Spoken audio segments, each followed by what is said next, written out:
Não, o Renato Gaúcho não é um louco que fica apenas tentando desviar o foco do Grêmio, criando um inimigo imaginário que é a imprensa, batendo na imprensa ao invés de falar de futebol. Não, não é isso.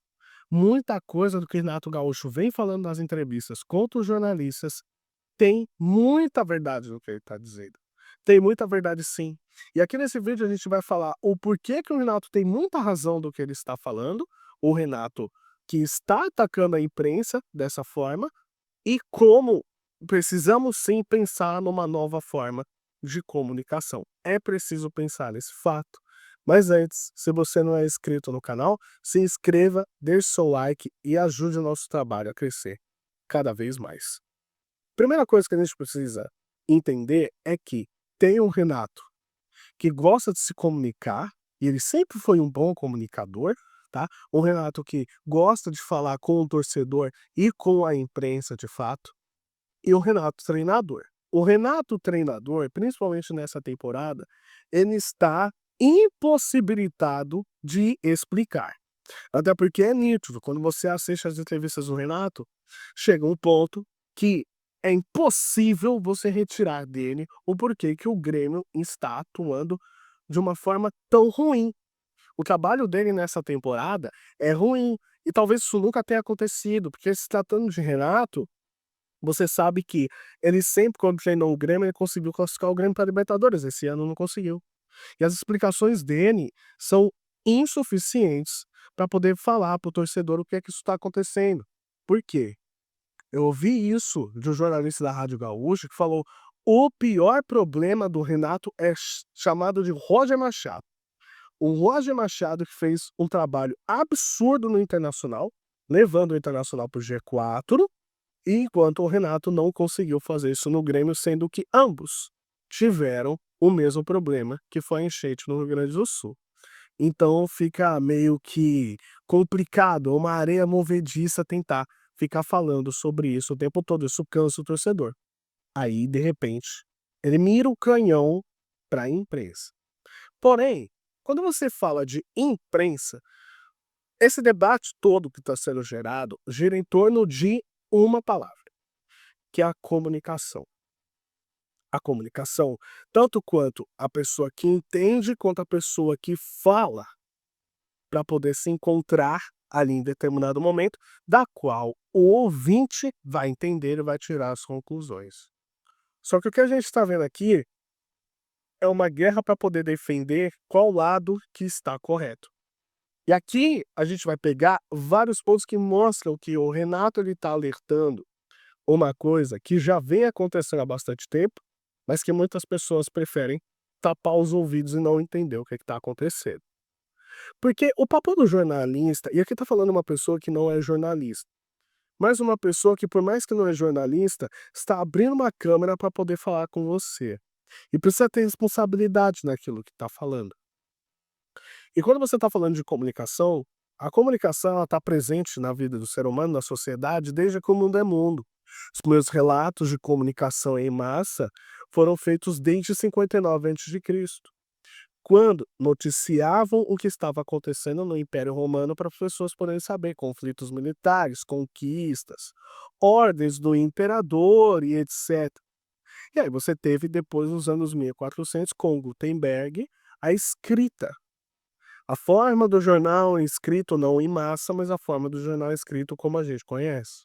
E é isso chamada da imprensa, a letra impressa para poderem fazer a leitura, né? E aí depois você tem um avanço, a profissão de jornalismo ela é criada, a imprensa, os jornais em massa são emitidos, e aí você tem o papel da imprensa, no caso, fazendo a comunicação para poder mostrar ao ouvinte o que está acontecendo durante o dia, quais acontecimentos e quais decisões importantes estão sendo tomadas, tudo isso para você poder estar muito bem informado. Só que a comunicação mudou. Até alguns anos atrás, para quem assistia à televisão, você tinha um jeito de se comunicar. Você ligava a televisão e você entendia que aquele jornal era o mais importante daquela hora e você só podia receber a comunicação através desse jornal.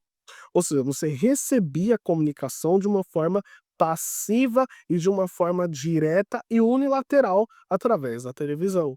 Se você for voltar mais no tempo, você vai entender que nos nossos avós, eles receberam a comunicação via rádio, e nos outros via jornal, e etc e tal.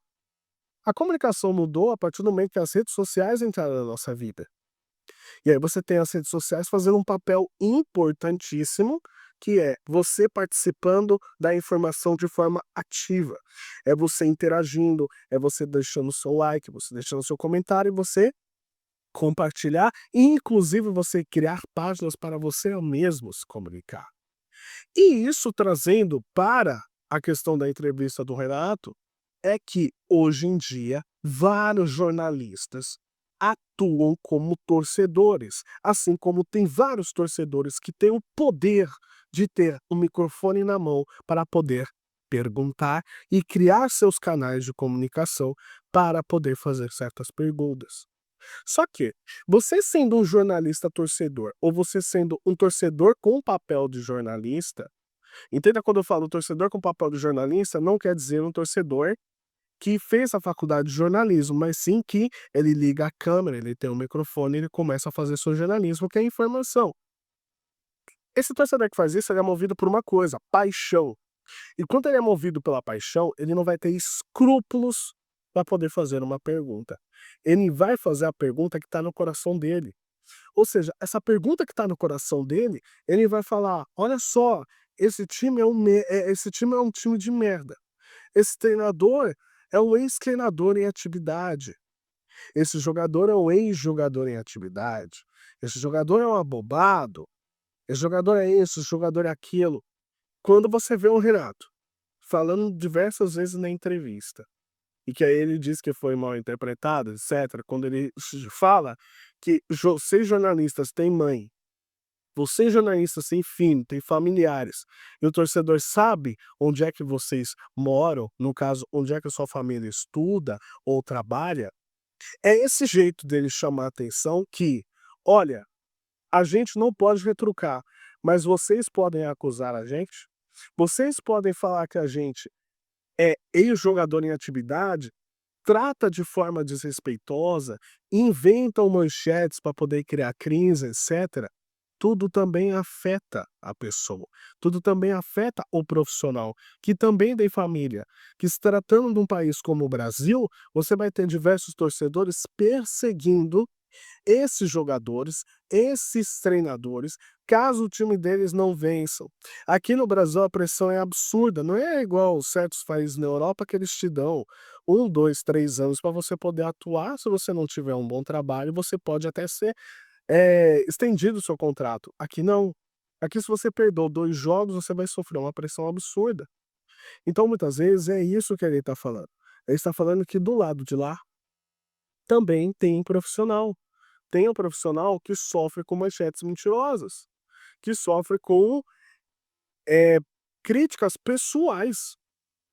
E aqui eu não preciso nem mencionar, vocês sabem alguns veículos de comunicação, com alguns jornalistas que gostam de fazer ataques pessoais às pessoas. E aí quando você tem um cara que responde do lado de cá, fica complicado. Por quê? Porque é igual o Rica Perrone, ele gosta de falar. Os verdadeiros protagonistas do futebol são os jogadores e os treinadores. A imprensa, ela está assistindo de fora.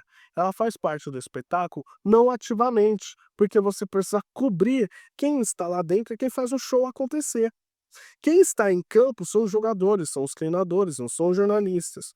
Mas só que os jornalistas, eles podem superdimensionar ou hiperdimensionar esse espetáculo. Eles têm o poder de tornar um jogo grande pequeno, ou de pequeno grande, ou de fazer o melhor jogador virar jogador, o melhor jogador do mundo, como por exemplo.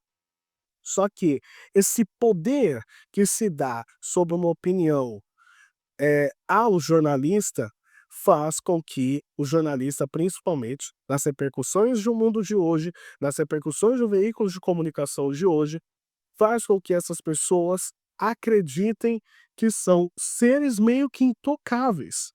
Olha só, eu posso dar minha opinião e se você discordar, você está sendo antidemocrático. Por quê? Porque eu sou um jornalista. Então fica muito complicado, tá? Por outro lado por outro lado, o Renato também precisa um pouco entender que o jornalista ele faz o seu papel, sim, ele confronta aquilo dentro de campo. Então também é direito do jornalista falar o seguinte: "Seu time tá jogando bem, por que que você escalou tal fulano, tal ciclano e etcétera?". Se o treinador ele se recusa a responder isso na entrevista, você entende que o treinador ele tá querendo fugir, tá querendo arrumar algum outro tipo de briga, porque ele precisa responder, porque a imprensa ainda é o papel de intermediário entre o torcedor e o clube. Então ela precisa fazer certas perguntas que o torcedor ele precisa entender, porque o torcedor consome aquele conteúdo. O torcedor, ele quer saber o que está acontecendo com o time dele. E quando isso não acontece, o torcedor fica sem informação. Se o torcedor fica sem informação, ele começa a perder interesse. Por quê? Porque não é mais como antigamente que o jornalista ele poderia fazer parte de, sei lá, quantas coletivas antes e depois do jogo. Hoje isso não acontece. Hoje os treinos são de portões fechados. Então começa-se uma onda de suposições. Por quê? Porque não tem informações saídas de lá de dentro do clube. Então o Renato também precisa entender que críticas também são justas. Até porque você, precisa entender que é um clube de massa.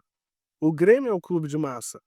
Então se o Grêmio ganha, você em um dia, como em 2017, pode ser aclamado e pedido popularmente para assumir a seleção brasileira, como vários pediram, como vários queriam que o Renato fosse o treinador pós-Tite, porque ele merecia, porque ele fez um trabalho bom para isso, né.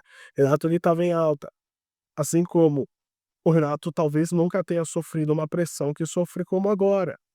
Por quê? Porque como eu disse, o Grêmio ele nunca deixou de se classificar para Libertadores sob comando do Renato.